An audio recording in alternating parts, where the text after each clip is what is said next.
आपको अपनी बीवी को डिवोर्स देना है और आपके डिवोर्स केस डालने के बाद या फिर नलिटी ऑफ मैरिज का केस डालने के बाद तुरंत ही आपकी बीवी ने एफआईआर करवा दी है।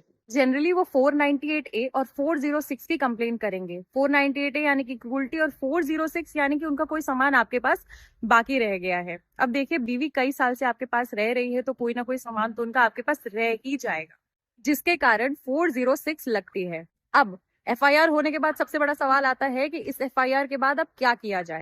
क्वॉशिंग का मतलब है आपका केस खत्म होना, जो कि हाई कोर्ट के थ्रू ही होती है। अब ये सेक्शन 482 सीआरपीसी के तहत डाली जाती है, विच इज नाउ 528 ऑफ बीएनएसएफ। अब सवाल ये आता है कि आपने ऑलरेडी डिवोर्स का केस डाल दिया था, उसके बाद आपकी वाइफ ने एफआईआर डलवाई है, तो उस फैक्ट का आपको कोई फायदा होगा या नहीं?